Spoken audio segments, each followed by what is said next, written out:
લોકસભાના 2014ના જ્યારે ઇલેક્શન હતા એ ઇલેક્શન પહેલા ભાજપે એક ઇલેક્શન મેનિફેસ્ટો રિલીઝ કર્યો હતો અને આ ઇલેક્શન મેનિફેસ્ટોમાં એમણે ચોખ્ખે ચોખ્ખું લખ્યું હતું કે એ ટ્રાય કરશે કે લોકસભા અને રાજ્ય સરકારના જેટલા બી ઇલેક્શન છે એ બધા સાયમલ્ટેનિયસલી એટલે એક સાથે યોજી શકે. 2014 વાળી ટર્મ તો પૂરી થઈ ગઈ, 2019 વાળી ટર્મ ચાલુ થઈ, 19 વાળી ટર્મમાં બી 2023 આવ્યું, આ ટર્મ પૂરી થવાનો સમય આવ્યો ત્યારે પ્રહલાદ જોશી જે આપણા યુનિયન મિનિસ્ટર છે એમણે જાહેર કર્યું કે એક સ્પેશિયલ સેશન પાર્લિયામેન્ટની થવા જઈ રહી છે સપ્ટેમ્બર 18 થી લઈને 22 માટે. અને બીજી બાજુ આપણા એક્સ પ્રેસિડેન્ટ રામનાથ કોવિંદજી જે કમિટીના ચેરમેન છે એવી એક કમિટી તૈયાર કરવામાં આવી છે વન નેશન વન ઇલેક્શન માટે. તો આપણને સવાલ એ થશે કે કેમ ભાજપ સરકારને વન નેશન વન ઇલેક્શન જોઈએ છે અને આ વન નેશન વન ઇલેક્શન થઈ શકે કે નહીં, એના ફાયદા શું છે, નુકસાન શું છે, એ જો તમે જાણવા માંગતા હોય તો એના માટે ધ્યાનથી સાંભળજો. હું તમને એક વાત કહું.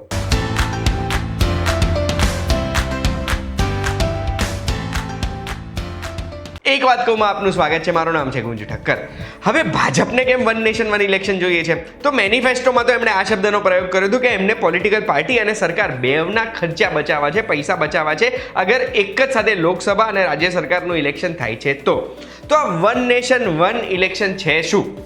વન નેશન વન ઇલેક્શનમાં આપણા દેશમાં અત્યારે અલગ અલગ કેટલા ઇલેક્શન થાય? કેન્દ્ર સરકારનું ઇલેક્શન થાય જે લોકસભાની ચૂંટણી જે દર 5 વર્ષે આવે, રાજ્ય સરકારના ઇલેક્શન થાય છે જે દર 5 વર્ષે આવે છે, દરેક રાજ્યમાં અલગ અલગ ટાઈમે. એટલે આમ જોવા જઈએ ને તો એક સાથે એક વર્ષમાં 4-5 રાજ્યોમાં ઇલેક્શન હોય છે. આ બધા ઇલેક્શન એક સાથે થાય, એના સિવાય ગ્રામ પંચાયતના ઇલેક્શન બી જો એક સાથે થાય ને તો એને વન નેશન વન ઇલેક્શન કહેવાય. આપણા દેશની હિસ્ટ્રીની વાત કરું તો 1951-52, 1957, 1962 અને 1967 આ ચાર ઇલેક્શન એક જ સાથે થયા હતા. એટલે રાજ્યના અને કેન્દ્રના બધા એક સાથે થયા. અને જ્યારે 67નું ઇલેક્શન થયું એના પછી 68 અને 69માં અલગ અલગ રાજ્યોની સરકાર પડી ગઈ, કેન્દ્રની સરકાર પડી ગઈ. એટલે જે ટાઈમે ઇલેક્શન આવ્યા ને એના લીધે આખું શેડ્યુલ ફરી ગયું. હવે એક જ સાથે જે ઇલેક્શન થાય જેમાં લોકસભામાં આપણે મેમ્બર ઓફ પાર્લિયામેન્ટને ચૂંટવા માટે એટલે કેન્દ્ર સરકારને ચૂંટીએ છીએ, એસેમ્બલી ઇલેક્શન કે પછી વિધાનસભાનું ઇલેક્શન જેમાં આપણે એમએલએને ચૂંટીએ છીએ જેનાથી રાજ્ય સરકાર સિલેક્ટ થાય છે, અને લોકલ પંચાયતના ઇલેક્શન, આ બધા જો એક સાથે થાય ને તો આમાં શું વોટર લિસ્ટ તો કોમન જ છે. જેને વોટ આપવા જવાનું છે એક જ વ્યક્તિ છે, એ વ્યક્તિએ એક જ વખત જઈને એ જ પોલિંગ બૂથ પર આ બધા ઇલેક્શન માટે અલગ અલગ કેન્ડિડેટને મત આપી દેવાના છે.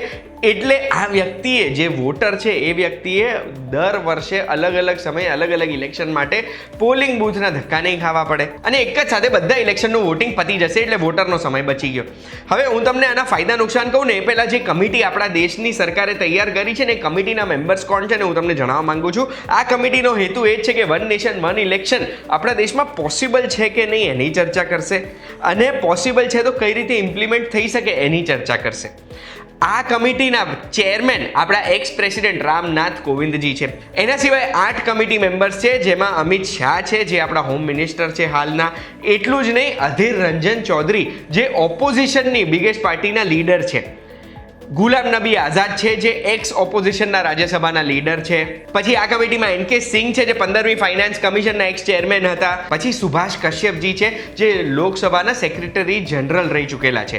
હરીશ સાલ્વે આ એડવોકેટ છે, સિનિયર એડવોકેટ છે, એમને તમે ન્યૂઝમાં ક્યાંક ને ક્યાંક જોયા જ હશે. અને સંજય કોઠારીજી છે જે ચીફ વિજિલન્સ કમિશનર રહી ચૂકેલા છે. એટલે એક્સપર્ટ પેનલ તો છે, અલગ અલગ પોલિટિકલ પાર્ટીઝના પણ લોકો આમાં ભેગા થયા છે. હવે હું તમને મારા રિસર્ચ પ્રમાણે કહેવા માંગુ છું કે વન નેશન વન ઇલેક્શન થાય તો એમાં આપણે શું ફાયદો થઈ શકે અને નુકસાન પણ શું થઈ શકે. તો ફાયદાની વાત કરીએ ને તો સૌથી પહેલાં જે ખર્ચાની વાત છે એ તો સાચી જ છે કે દર વર્ષે ક્યાંક ને ક્યાંક ઇલેક્શન હોય છે. ઇલેક્શન કમિશને પણ એક્ટિવ રહેવું પડે છે અને જ્યાં આગળ ઇલેક્શન હોય છે ત્યાં આગળ ખર્ચા થાય છે. કોઈ પણ પોલિટિકલ પાર્ટી છે એ પોલિટિકલ પાર્ટી અલગ અલગ રાજ્યોના ઇલેક્શનમાં અલગ અલગ સમયે ખર્ચા કરતા રહેવું પડે છે, ગવર્મેન્ટે ખર્ચા કરતા રહેવું પડે છે. એટલે ખર્ચામાં બચત મળશે અગર એક જ સાથે બધે ઇલેક્શન થશે તો. બીજો ફાયદો છે એડમિનિસ્ટ્રેશન સારું થશે. કેમ? કારણ કે કોઈ પણ રાજ્યમાં માની લો ઇલેક્શન છે, હવે એ રાજ્યનું ઇલેક્શન છે તો પણ એ રાજ્યના બધા ઓફિસર્સ છે, ગવર્મેન્ટ ઓફિસર્સ, એ લોકો ઇલેક્શન ડ્યુટી પર લાગી જશે. પછી એ જ રાજ્યમાં ફરીથી જ્યારે લોકસભા ઇલેક્શન આવશે ત્યારે ગવર્મેન્ટ ઓફિસર્સે ડ્યુટી પર લાગી જવું પડશે. એટલે એક રાજ્યમાં 2, 3, 4 જેટલા બી ઇલેક્શન થાય છે એ ઇલેક્શનમાં ઓફિસર્સે ડ્યુટી પર લાગવું પડે છે અને એમનું કામ છોડવું પડે છે. એટલે એ એડમિનિસ્ટ્રેશનમાં બાધારૂપ થાય છે જે ઇલેક્શન એ નહીં થાય, અને એક જ સાથે જો ઇલેક્શન હશે તો એક જ વખતમાં બધું પૂરું થઈ જશે. એના સિવાય ગવર્મેન્ટ પણ ફોકસ કરી શકશે કે એડમિનિસ્ટ્રેશન આપણે કઈ રીતે સારું કરવું છે. એમને ઇલેક્શન મગજમાં નહીં હોય, એ ઇલેક્શન 5 વર્ષે એક વખત આવશે તો. એના સિવાય કોઈ પણ રાજ્યમાં ઇલેક્શન હોય ને તો એમાં આચારસંહિતા એટલે મોડલ કોડ ઓફ કન્ડક્ટ લાગી જાય છે. એ લાગી જાય એના પછી કોઈ પણ નવા પ્રોજેક્ટ એ સરકાર અનાઉન્સ નથી કરી શકતી. તો એના લીધે અડચણ આવી ગઈ આ ઇલેક્શનના લીધે કે નવા પ્રોજેક્ટ અનાઉન્સ નથી થતા. એ જ રીતે લોકસભાનું ઇલેક્શન હોય ત્યારે પણ રાજ્યોમાં કોઈ પણ સરકાર આચારસંહિતાને લીધે નવા પ્રોજેક્ટ અનાઉન્સ નથી કરી શકતા. એટલે આવું પાછું 2 વાર થયું.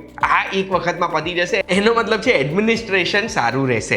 ત્રીજો ફાયદો છે વોટર ટર્નઆઉટનો. હવે જો અગર તમને હું કહું છું કે એક ઇલેક્શનનો વોટ આપવાનો છે તો કદાચ તમે હાજર નહીં રહો, પણ જ્યારે આટલા બધા ઇલેક્શનનો વોટ આપવાનું છે, તમને ખબર છે કે આ ઇલેક્શનના વોટમાં તમારે કેટલા અલગ અલગ કેન્ડિડેટને આપવાના છે, તો તમે પણ વોટ કરવા જશો અને વોટર ટર્નઆઉટ હજુ પણ વધારે થશે. એક જ ઇલેક્શન 5 વર્ષે આવે છે તો એવું પણ બને કે એને નેશનલ રજા જાહેર કરી દે જેનાથી દરેક વ્યક્તિ વોટ કરવા જાય. હવે આપણે વાત કરીશું વન નેશન વન ઇલેક્શનના વિરુદ્ધ કયા કયા પોઈન્ટ જાય છે. તો સૌથી પહેલાં તો કોઈ ક્લેરિટી નથી શેની કે અગર મિડ ટર્મ ઇલેક્શન કરવા પડ્યા કોઈ રાજ્યમાં કે પછી દેશમાં, પ્રેસિડેન્ટ રૂલ લાગુ થાય છે કોઈ પણ રાજ્યમાં, કારણ કે કોઈ પણ એક સરકાર ત્યાં મેજોરિટી સ્થાપિત નથી કરી શકી અને ગઠબંધન પ્રોપર નથી થઈ શકી રહ્યું.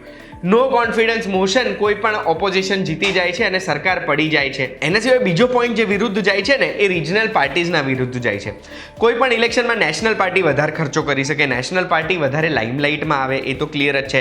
નેશનલ પાર્ટી નેશનલ ઇશ્યુઝ લાઇમલાઇટમાં લાવશે, જ્યારે રિજનલ પાર્ટી છે કોઈ પણ એવી પાર્ટી જે રાજ્યને લાગતી વળગતા જ કામો કરે છે અને રાજ્ય પૂરતી જ સીમિત છે, તો એ પાર્ટી એ રાજ્યના ઇશ્યુ લાવશે તો નેશનલ ઇશ્યુઝમાં એ ઇશ્યુ દબાઈ જશે. અને જ્યારે કોઈ પણ વોટર વોટ આપવા જાય છે તો પછી એને નેશનલ ઇશ્યુઝ યાદ રહેશે અને વોટ એ વિચારીને આપશે. જ્યારે સ્ટેટમાં કોઈ પણ રિજનલ પાર્ટીને વોટ આપવાનો આવશે ત્યારે એમને રિજનલ પાર્ટીના ઉઠાવેલા ઇશ્યુ દેખાશે જ નહીં, કારણ કે નેશનલ પાર્ટી ઓલરેડી વધારે ખર્ચો કરીને વધારે માર્કેટિંગ કરીને રિજનલ પાર્ટીના ઇશ્યુઝને દબાઈ શકે છે. ત્રીજો પોઈન્ટ એવો છે કે ઇલેક્શનની પહેલાં જો કોઈ પણ એક સિંગલ ઇશ્યુ થઈ ગયો ને તો ઇલેક્શન આખું એક બાજુ લઈ જાય. એટલે અલગ અલગ ટાઈમે અલગ અલગ ઇલેક્શન થાય છે, એનાથી કોઈ પણ એક ઇશ્યુ ઉપર કોઈ પણ એક પાર્ટી ઇલેક્શન જીતી કે હારી નથી. પણ જ્યારે એક જ સરખો ટાઈમ હશે બધા ઇલેક્શનનો ત્યારે કોઈ પણ એક નાની પણ ઘટના થઈ હશે ને નેશનલી કે કોઈ પણ રાજ્યમાં, એની અસર બધે જ જોવા મળશે અને બધા વ્યક્તિઓ એ રીતે વોટ કરશે. અને સૌથી મોટું આના વિરુદ્ધ જે જઈ રહ્યું છે ને એ છે કે આપણા સંવિધાનને, કોન્સ્ટિટ્યુશનને અમેન્ડ કરવો પડશે, ચેન્જ કરવો પડશે. આમાં 5 એવા અલગ અલગ આર્ટિકલ છે જેમાં આ ઇલેક્શન વિશેની વાત કરી છે. એ આર્ટિકલ અમેન્ડ કરવા પડશે અને જ્યારે સંવિધાનને અમેન્ડ કરવાનું હોય ત્યારે કેન્દ્ર સરકારની મંજૂરી જોઈએ, રાજ્ય સરકારની જોઈએ. આપણા દેશની નાની મોટી રાજ્યની નેશનલ કોઈ પણ રેકગ્નાઇઝ પોલિટિકલ પાર્ટી છે ને એ પોલિટિકલ પાર્ટીએ પણ મંજૂરી આપવી પડશે. ત્યારે જઈને એક દેશ એક ઇલેક્શન થશે અને બધા ઇલેક્શન એક સાથે થશે. હવે પાર્લામેન્ટની જે સ્પેશિયલ સેશન છે 18 થી 22 તારીખ, એમાં હજુ સુધી તો કન્ફર્મ નથી આવ્યું કે આ વન નેશન વન ઇલેક્શન માટે જ છે. પણ જો અગર ત્યારે છે તો આપણે તો એટલી જ આશા રાખી શકીએ કે પાર્લામેન્ટમાં દરેક પક્ષ પોતાની ડિબેટ પ્રોપરલી કરે અને એક ફેસલો એવી રીતે બહાર આવે જેનાથી આપણા દેશની ડેમોક્રેસી જળવાઈ રહે અને વોટર્સનો જે અધિકાર છે, વોટર્સનો જે પાવર છે ને એ પણ જળવાયેલો રહે. આની દરેક અપડેટ તમને મળતી રહેશે vtvgujarati.com પર. આજની વિડીયો તમને ગમી છે તો જતાં લાઈક બટન દબાવી દેજો, એક વાત કહું, અને આપણે ફરી મળીશું. ધન્યવાદ.